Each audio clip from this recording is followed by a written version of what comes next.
to this podium the President of the United States of America. Mr. President.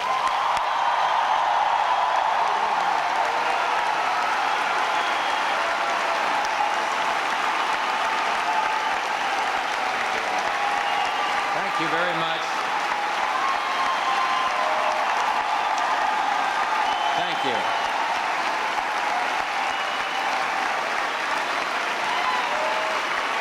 Thank you, guys. Thank you, guys. Good afternoon.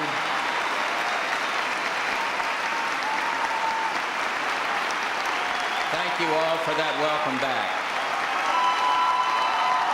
Thank you very, very much.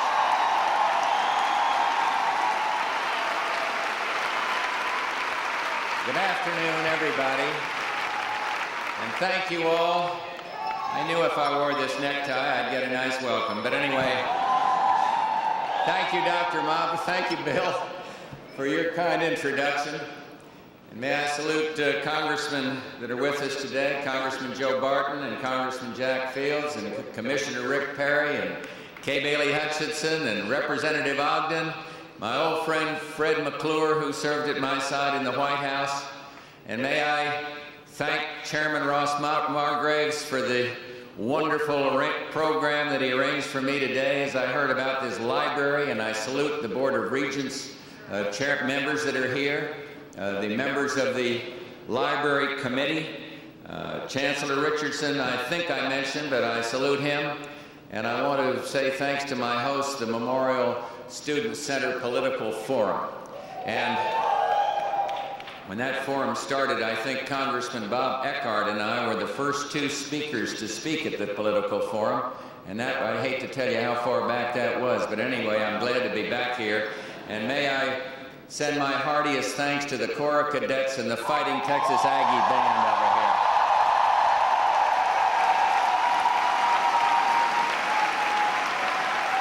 And as I told Bill Mobley and Ross earlier on, a personal note, I am looking forward to spending more time here, to actively participating in our presidential library that will be built here, to helping with the School of Public Service that will be part of that library. And Barbara and I are both looking forward to being part of the A&M family. Thank you very much.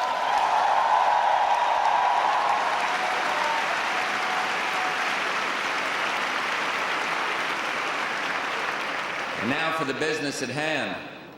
In 36 days, I'll hand over the stewardship of this great nation, capping a career in public service that began 50 years ago in wartime skies over the Pacific. And our country won that great contest, but entered an uneasy peace. You see, the fires of World War II cooled into a longer Cold War, and one that froze the world into two opposing camps. On the one side, America and its allies, and on the other, the forces of freedom, thus, against an alien ideology that cast its shadow over every American. And 3 years ago, when I was honored to address the graduating class here at Texas A&M, I spoke of the need to move beyond containment. And I said, we seek the integration of the Soviet Union into the community of nations. Ultimately, our objective is to welcome the Soviet Union back into the world order. And was this aim too ambitious? Not for the American people. And today, by the grit of our people and the grace of God, the Cold War is over, freedom has carried the day, and I leave the White House grateful for what we have achieved together.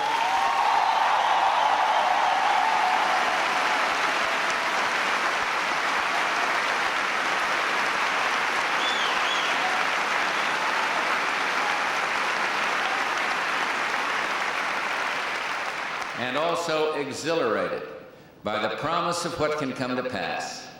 This afternoon, I'd like to just share some of my thoughts on the past few years on America's purpose in the world. My thesis is a simple one.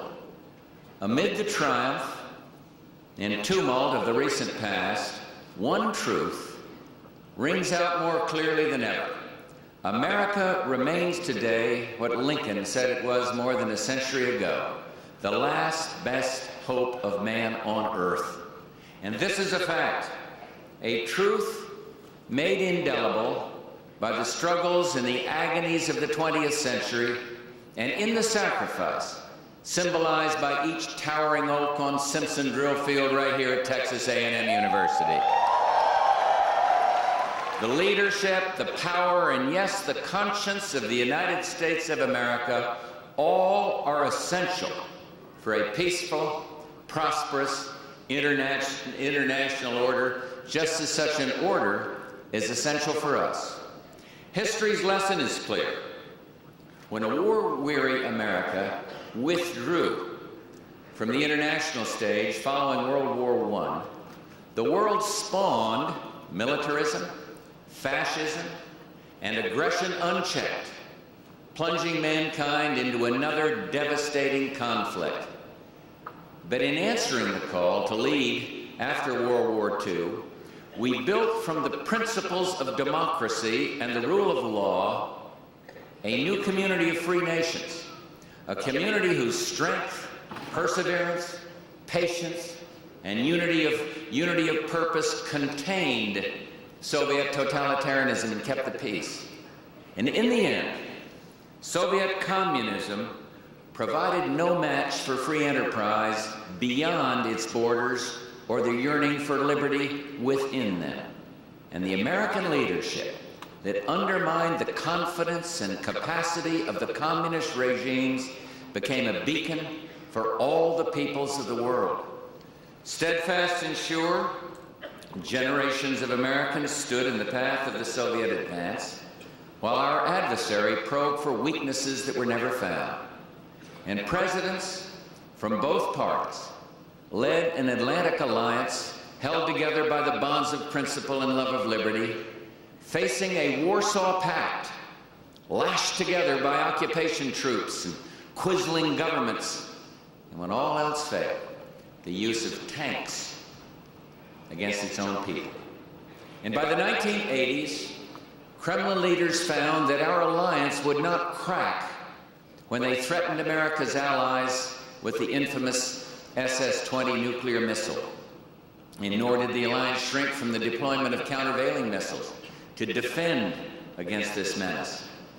In the Pacific, too, we built a new alliance with Japan, defended Korea, and called hundreds of thousands of Americans to sacrifice in the jungles of Southeast Asia. And the American people demonstrated that they would shoulder whatever defense burden, make whatever sacrifice was needed to assure our freedom and protect our allies and interests. And we made use of this superb technology that our free enterprise system has produced. And having learned that they could not divide our alliance, the Soviets eventually were forced to realize that their command economy simply could not compete. And as the Soviet system stalled and crumbled, so too did the ability of its rulers to deny their people the truth about us and about them. And in the end, Soviet communism was destroyed by its own internal contradictions. New leaders with new vision faced the hard truths that their predecessors had long denied. Glasnost, perestroika. They may have been Russian words, but the concepts at their core were universal. And the Soviet Union did not simply lose the Cold War. The Western democracies won it. And I say this not to gloat, but to make a key point. The qualities that enabled us to triumph in that struggle, faith, strength, unity, and above all, American leadership, are those we must call upon now to win the peace. In recent years,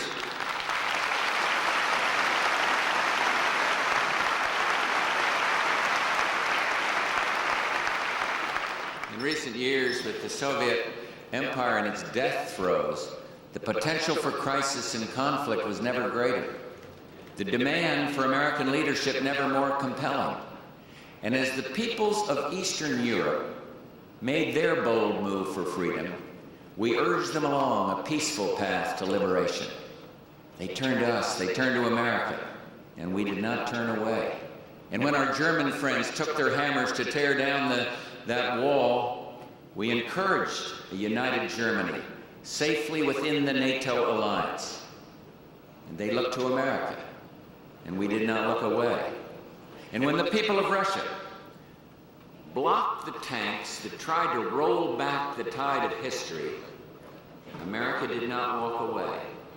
I can remember speaking to Boris Yeltsin at that terrible moment of crisis.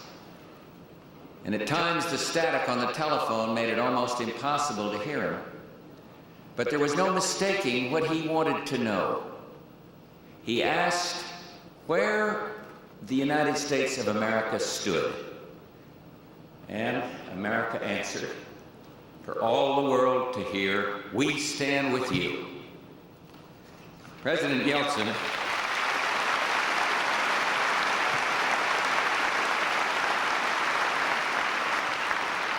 and Boris Yeltsin to this day hadn't forgotten.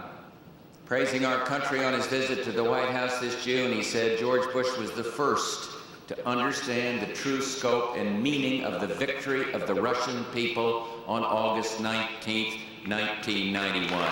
He addressed me.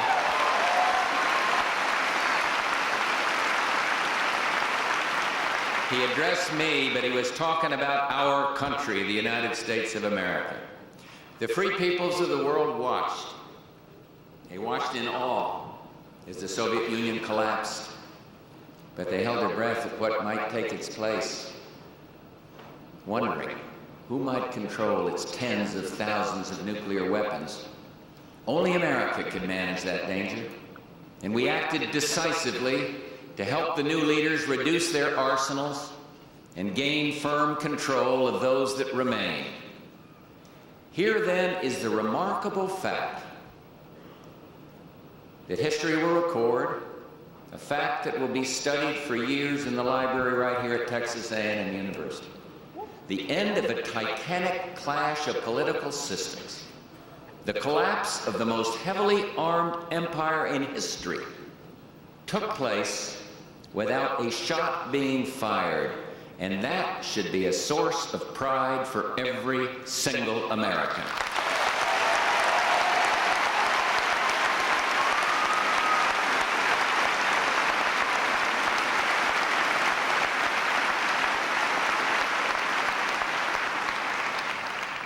From the days after World War II, when fragile European democracies were threatened by Stalin's expansionism, to the last days of the Cold War, as our foes became fragile democracies themselves, American leadership has been indispensable. No one person deserves credit for this. America does. It's been achieved because of what we as a people stand for and what we are made of. And yes, we answered the call, and we triumphed. But today we're summoned again. And this time we're called not to wage a war, hot or cold, but to win the democratic peace, not for half a world as before, but for the people the world over. The end of the Cold War, you see, has placed in our hands a unique opportunity to see the principles for which America has stood for 2 centuries, democracy, free enterprise, and the rule of law, spread more widely than ever before in human history. For the first time, turning this global vision into a new and better world is indeed a realistic possibility. It's a hope that embodies our country's tradition of idealism, which has made us unique among nations and uniquely successful. And our vision is not mere utopianism. The advance of democratic ideals reflects a hard-nosed sense of our own, of American self-interest. For certain truths have indeed now become evident. Governments responsive to the will of the people are not likely to commit aggression. They're not likely to sponsor terrorism or to threaten humanity with weapons of mass destruction. And likewise, the global spread of free markets by encouraging trade, investment, and growth will sustain the expansion of American prosperity. In short, by helping others, we help ourselves. Some will dismiss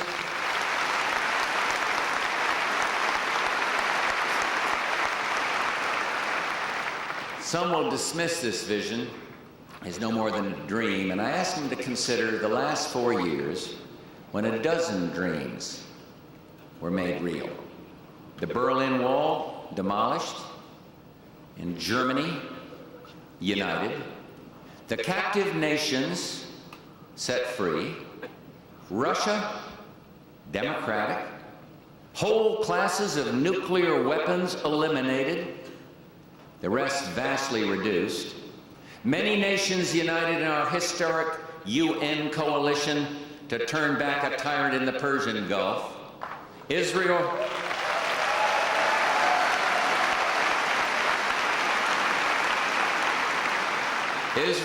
and its Arab neighbors, for the first time, talking peace, face to face, in a region that has known so much war. And each of these once seemed a dream. Today they're concrete realities brought about by a common cause, the patient and judicious application of American leadership, American power, and American, perhaps most of all, American moral force. Without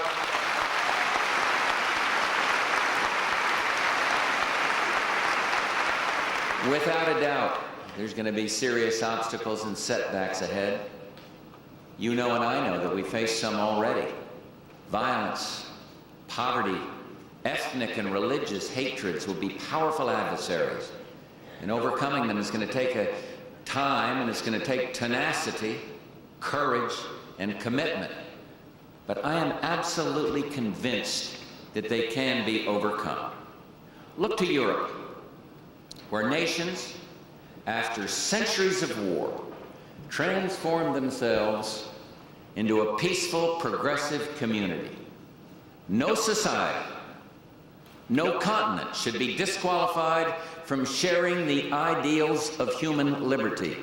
The community of democratic nations is more robust than ever, and it will gain strength as it grows. By working with our allies, by invigorating our international institutions, America does not have to stand alone. And yet, from some quarters, we hear voices sounding the retreat. We've carried the burden too long, they say, and the disappearance of the Soviet challenge means that America can withdraw from international responsibilities. And then others assert that domestic needs precluded active foreign policy, that we've done our part. Now it's someone else's turn. We're warned against entangling ourselves in the troubles that abound in today's world, to name only a few: clan warfare, mass starvation in Somalia, savage violence in Bosnia, instability in the former Soviet Union, the alarming growth of virulent nationalism. And it's true. These problems, some frozen by the Cold War, others held in check by communist repression, seem to have ignited all at once, taxing the world's ability to respond. But let's be clear, the alternative to American leadership is not more security for our citizens, but less. Not the flourishing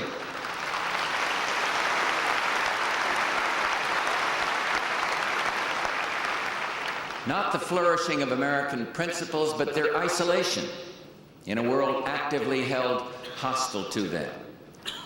Destiny, it has been said, is not a matter of chance, it's a matter of choice. It's not a thing to be waited for, it's a thing to be achieved. And we can never safely assume that our future will be an improvement over the past. Our choice as a people is simple. We can either shape our times, or we can let the times shape us, and shape us they will, at a price frightening to contemplate, morally, economically, and strategically. Morally, a failure to respond to massive human catastrophes like that in Somalia would scar the soul of our nation. There can be no single or simple set of guidelines for foreign policy. We should help, but we should consider using military force only in those situations where the stakes warrant, where it can be effective, and its application limited in scope and time. As we seek to save lives, we must be mindful of the lives that we may have to put at risk. Economically, a world of escalating instability and hostile nationalism will disrupt global markets, set off trade wars, set us on a path of economic decline. American jobs would be lost, our chance to compete would be blocked, and our very well-being would be undermined. Economically, that is, on strategic side, strategically, abandonment of the worldwide democratic revolution could be disastrous for American security. The alternative to democracy, I think we would all agree, is authoritarianism. Regimes that can be repressive, xenophobic, aggressive, and violent. And in a world where, despite U.S. efforts, weapons of mass destruction are spreading, the collapse of the democratic revolution could pose a direct threat to the safety of every single American. The new world could, in time, be as menacing as the old. And let me be blunt. A retreat from American leadership, from American involvement, would be a mistake for which future generations, indeed our own children, would pay dearly.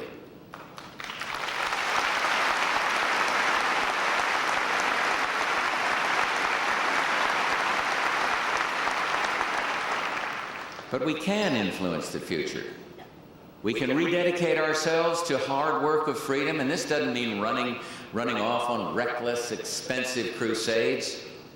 Doesn't mean bearing the world's burdens all alone, but it does mean leadership, economic, political, and yes, military, when our interests and values are at risk and where we can make a difference.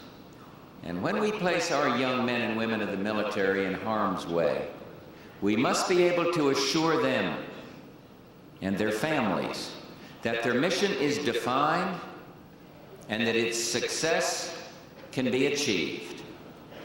It seems like ages ago that the people of Germany tore down that wall.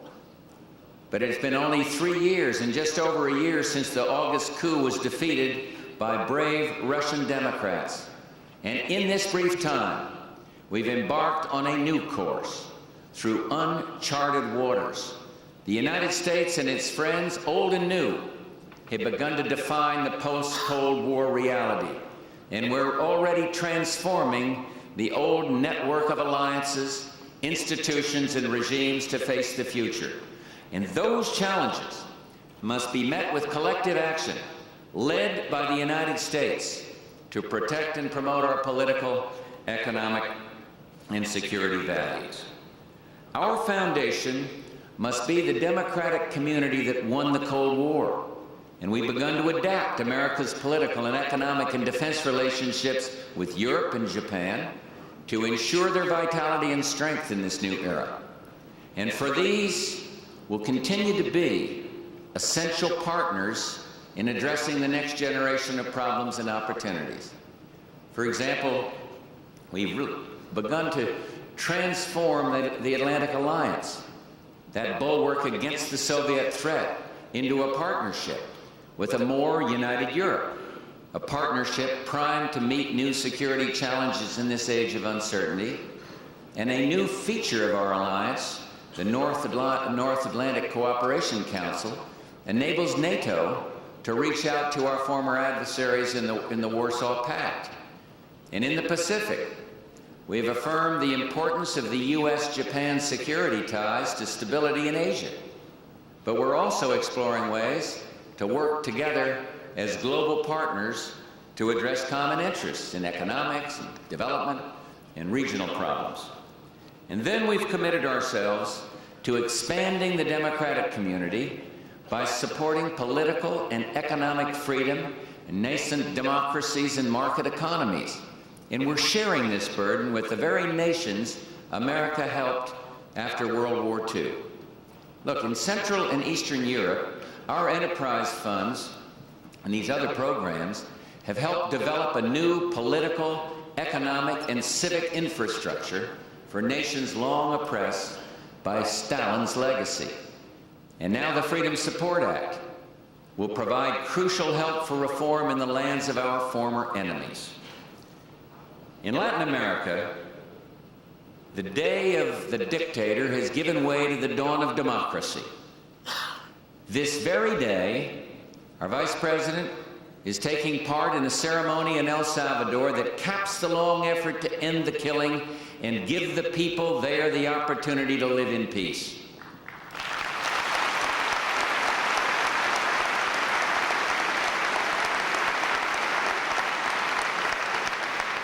Throughout the region, economic initiatives are helping a new generation of leaders reform their societies.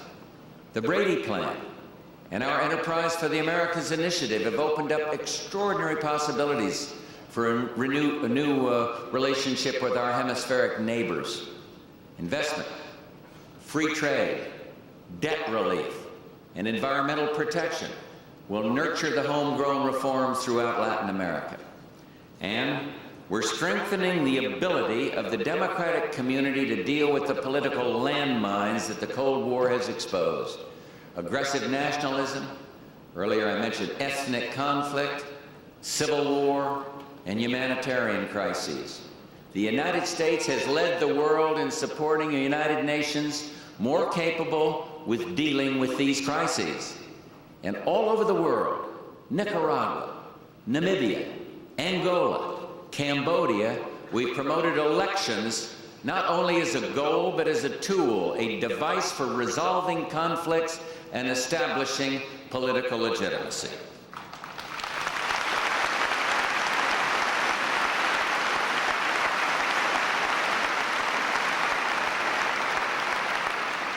And one of vital interest to every young person in the area of security and arms control, we've stepped up patrol against the spread of weapons of mass destruction. The new Chemical Weapons Convention will ban chemical weapons from the arsenals of all participating states. We've strengthened multilateral export controls on nuclear and chemical and biological and missile-related technologies. And in a mission without precedent, a UN inspection team is demolishing Iraq's unconventional weapons capability. And we're going to support them every inch of the way.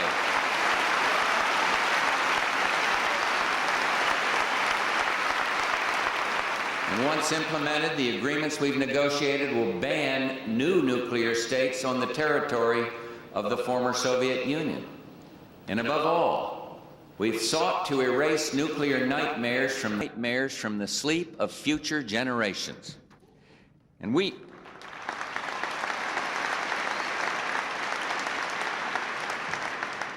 underscored one key security principle with a line in the sand.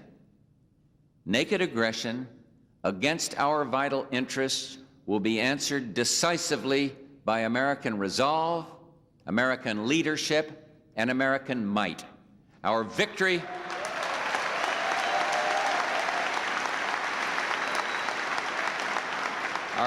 in the Gulf, in the Persian Gulf, was more than a blow for justice. It was a reminder to other would-be aggressors that they will pay a price for their outlaw acts. And we've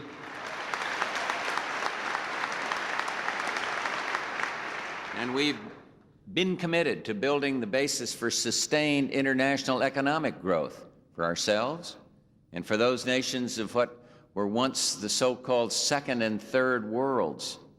The heart of our efforts has been the creation of a stronger and freer international trading market.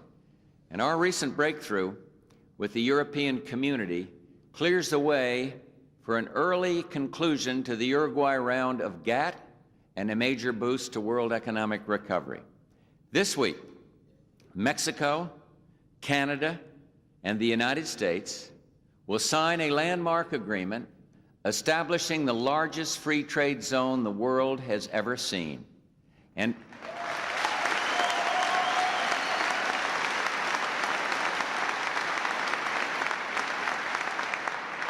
And our efforts to forge a new mechanism for Asia-Pacific economic cooperation confirm America's commitment to remain an economic and security power in Asia.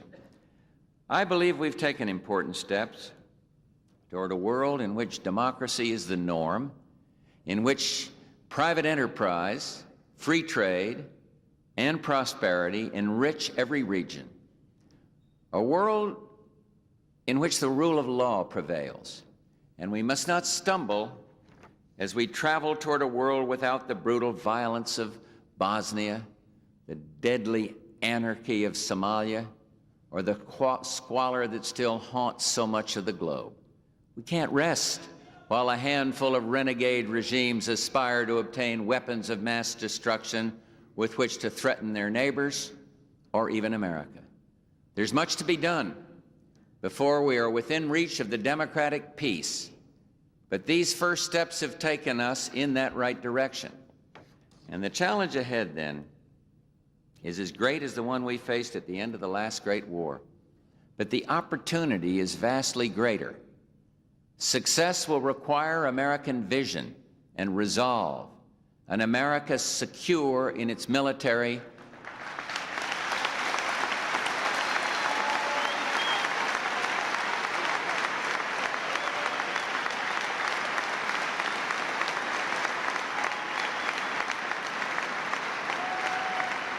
America secure in its military, moral, and economic strength. Success will require unity of purpose, a commitment on the part of all of our people to the proposition that our nation's destiny lies in the hope of a better world, a new world made better with our friends and allies, again, by American leadership.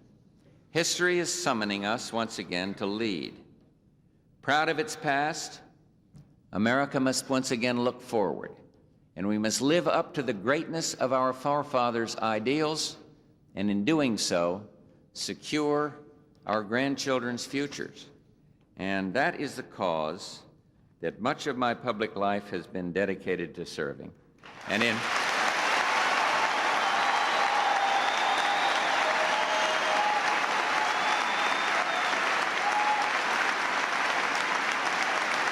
let me just say this.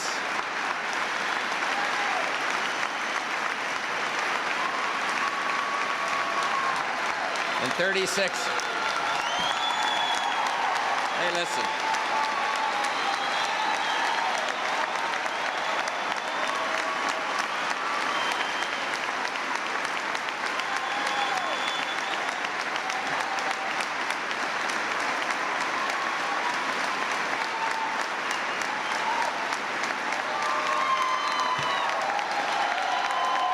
Come on now, you guys. As Barbara Bush would say.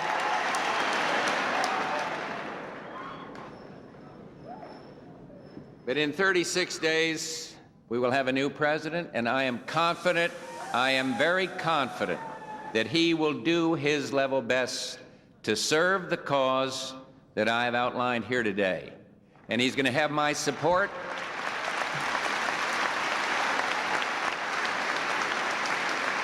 And he will have my support, and I'll stay out of his way.